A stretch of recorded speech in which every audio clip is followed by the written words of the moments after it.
అత్యుత్తమ ప్లేస్మెంట్స్ తో ఎంఎన్సీ కంపెనీలలో ఉద్యోగమే లక్ష్యమా? ఇంజనీరింగ్ చదవాలనే మీ పిల్లల కలని కేజీ రెడ్డి కాలేజ్ తో నిజం చేసుకోండి.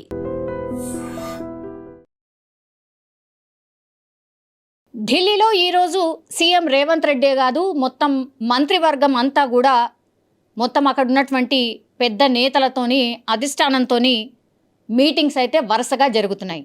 ఖర్గేతోని, అట్లాగే రాహుల్ గాంధీతోని, కేసీ వేణుగోపాల్తోని, వీళ్ళందరితోని మీటింగ్ జరుగుతుంది. ఏంది అని అంటే 2 ఏళ్ల పరిపాలన మొత్తంగా అయిపోయింది కదా. సో 2 ఏళ్ల పరిపాలన ఎట్లా సాగింది ఏంటి అనేటువంటిది దాని మీదనే డిస్కషన్ ఉంది. అట్లాగే ప్రజెంటేషన్ కూడా పూర్తి స్థాయిలో ఇవ్వబోతున్నారు నేతలు అనేది బయటకి చెప్తున్నట్టుగానైతే చెప్తున్నారు.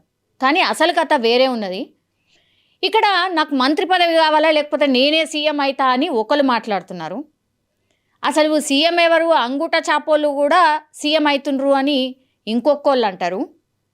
లేకపోతే జీవన్ రెడ్డి సాబ్ వచ్చి, జీవన్ రెడ్డి సాబ్దే ఎక్కువ డిస్కషన్ నడుస్తుంది. ఎందుకంటే ఎవరైతే కోర్ కాంగ్రెస్ కార్యకర్తలాగా ఉండేనో వాళ్ళందరినీ పట్టించుకోకుండా మొత్తం పక్కకు నెట్టేసి అసలు ఎవరెవరినో సంబంధం లేని వాళ్ళని, లేకపోతే అలా మాట నెగ్గనీయకుండా కంప్లీట్గా బుల్డోజ్ చేస్తూ పోతున్నారు అనేది మెయిన్ ఎజెండాగా, మెయిన్ డిస్కషన్గా ఈ 2 పాయింట్లే ఉన్నట్టుగా మనకున్నటువంటి సోర్స్.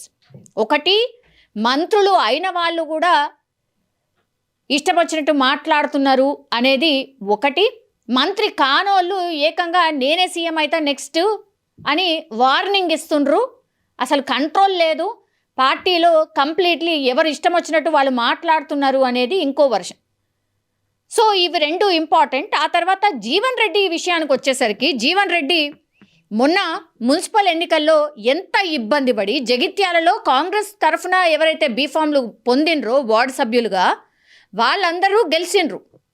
ఆయనకు యాక్చువల్లీ ముందేమో 20 కేటాయిస్తామన్నారు. అక్కడ 50 వార్డులు ఉంటే 20 కేటాయిస్తామన్నారు. ఆ తర్వాత కట్ చేసి 15 కేటాయిస్తాం నీ ఇష్టం అనే మాట మాట్లాడుకొచ్చారు. సో అడుగడుగున ఇబ్బంది పడ్డాడు. ఎన్నికలకు చాలా తొందరగా అంటే నోటిఫికేషన్ రావడం, దాని తర్వాత వెంటనే ఎలక్షన్కి వెళ్ళడం మనం చూసాం. కనీసం టైం కూడా దొరకలే. అయినా సరే ఆ టైంలో జీవన్ రెడ్డి ఏం చేసిండు, ఇప్పుడు 15 మందికి ఇస్తామన్నారు. ఆ 15 మందిని కాంగ్రెస్ పార్టీ తరఫున ఇచ్చి వాళ్ళని ఆల్మోస్ట్ 9 మంది గెలిచిండ్రు. ఇక ఎవరికైతే రాలేదు, ఆశావాహులు ఎవరైతే ఉండనో, కాంగ్రెస్ పార్టీ జెండా మోషన్ వాళ్ళు ఎవరైతే ఉండనో జగిత్యాల, వాళ్ళందరికీ ఈయన స్వయంగా వాళ్ళ కోసం తిరుగుతూ ఒక గుర్తు కేటాయించుకొని ఇంటింటికి తిరిగి దగ్గర ఒక 9 మందిని గెలిపించుకున్నాడు. సో ఇప్పుడు ఏమైపోయింది, ఇప్పుడు జీవన్ రెడ్డి అసలు గెలిపించుకుంటాడో లేదో, అసలు జీవన్ రెడ్డి పని అయిపోయింది, ఇక మళ్ళా ఏదో పదవి ఆశిస్తూ ఇవన్నీ చేస్తున్నాడు అనేది ఒక పెద్ద వర్షన్ నడిచినుండే.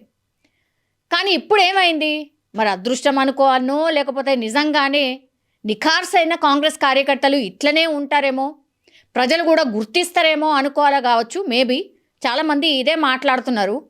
అంత పెద్ద ఆయన్ని, ఎప్పటి నుంచో రాజకీయాల్లో ఉన్నటువంటి వ్యక్తిని, యాక్టివ్గా ఉన్నటువంటి వ్యక్తిని ఎటు కాకుండా చేద్దాం, తొక్కేద్దామని ప్రయత్నం చేసినా సరే ఆయన నిలబడ్డాడు, ఆయన గెలిపించుకున్నాడు. ఇప్పుడు జీవన్ రెడ్డి సాబ్ వాల్యూ తెలిసింది అనేది చాలామంది మాట్లాడుతున్నటువంటి మాట.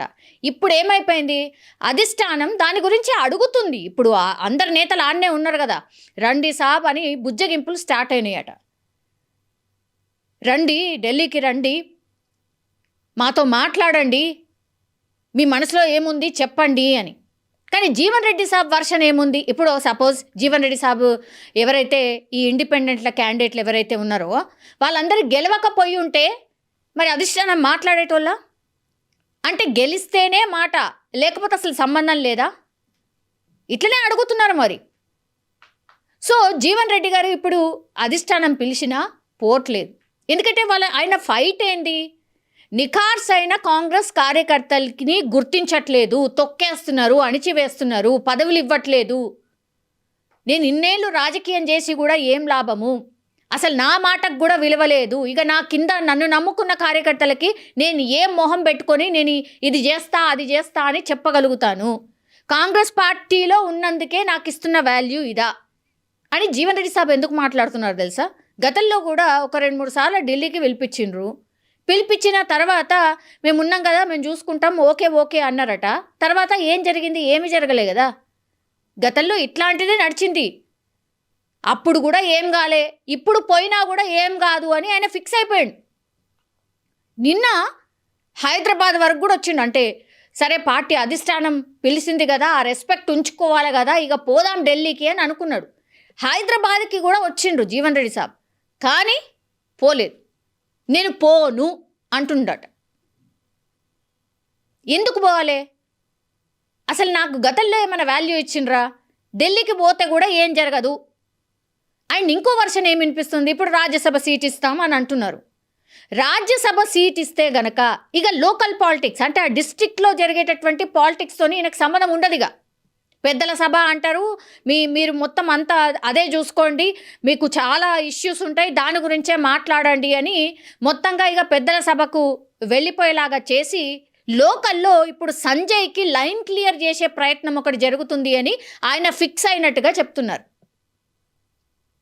ఇది నిజమే అనిపిస్తుంది. ఎందుకంటే ఒక్కసారి రాజ్యసభకు ఎలెక్ట్ అయిన తర్వాత 6 ఏళ్ల పాటు ఆయన అక్కడే ఉంటాడు. ఆల్మోస్ట్ ఇక రిటైర్మెంట్కి దగ్గర ఉంటాడు. తర్వాత రాజ్యసభ నుంచి రిటైర్మెంటే.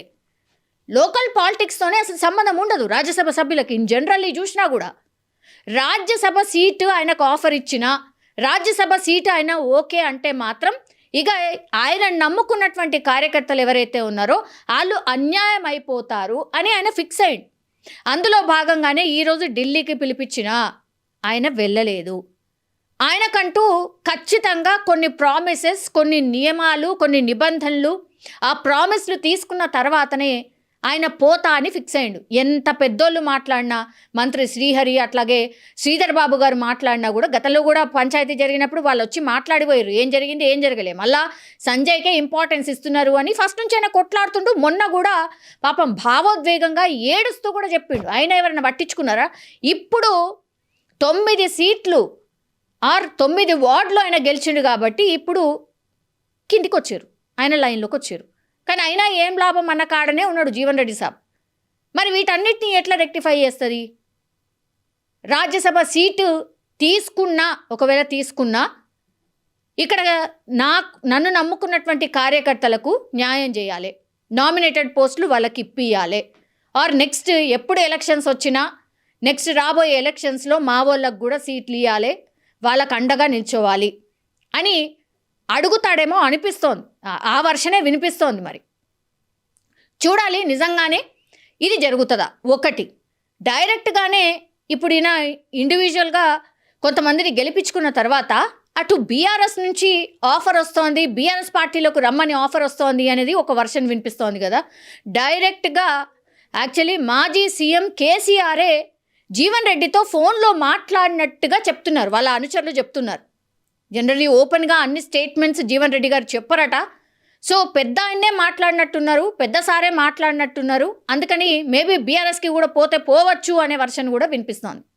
ఇంకోవైపు ఏమో ధర్మపురి అరవింద్ అయితే మీలాంటి సీనియర్స్ మా పార్టీకి అవసరం ఉంది, రండి అని జీవన్ రెడ్డి సార్ని పార్టీలోకి నేను ఆహ్వానిస్తున్నా అని డైరెక్ట్గా ఇప్పుడు అరవింద్ కూడా డైరెక్ట్గా పార్టీలోకి ఆహ్వానిస్తున్నటువంటి సిచ్యువేషన్ అయితే కనిపిస్తోంది. సో ఆప్షన్స్ అయితే చాలా ఉన్నాయి. అటు ఉన్నటువంటి కాంగ్రెస్ నుంచే బుజ్జగింపులు ఒకవైపు జరుగుతున్నాయి. రాజ్యసభనా, ఎమ్మెల్సీయా, ఇంకోటా ఒకటి. మిగతా 2 పార్టీలు కూడా జీవన్ రెడ్డి సాబ్ని రమ్మంటున్నాయి. సో ఇప్పుడు ఏమైంది? పై చేయి జీవన్ రెడ్డి గారిదైంది. ఇంకోటి నిఖార్స్ అయిన కాంగ్రెస్ కార్యకర్తలు ఇలాగే ఉంటారు అనే వర్షన్ కూడా ఇప్పుడు చాలామంది మాట్లాడుతున్నారు. పాలిటిక్స్ అన్నీ ఇంత పొల్యూట్ అయిపోయిన పరిస్థితుల్లో కూడా జీవన్ రెడ్డి లాంటి అతి సీనియర్ మోస్ట్ కాంగ్రెస్ నాయకులు అనుకోండి, కార్యకర్త అనుకోండి, ఇలాగే ఉండాలి, ఇట్లనే ఉండాలి, ఎప్పుడైనా సరే దెబ్బలు తిన్నా వాళ్ళదే పై చేయి ఉంటుంది అనే వర్షన్ కూడా చాలామంది మాట్లాడుతున్నటువంటి పరిస్థితి. మీ ఒపీనియన్ కూడా చాలా చాలా ఇంపార్టెంట్.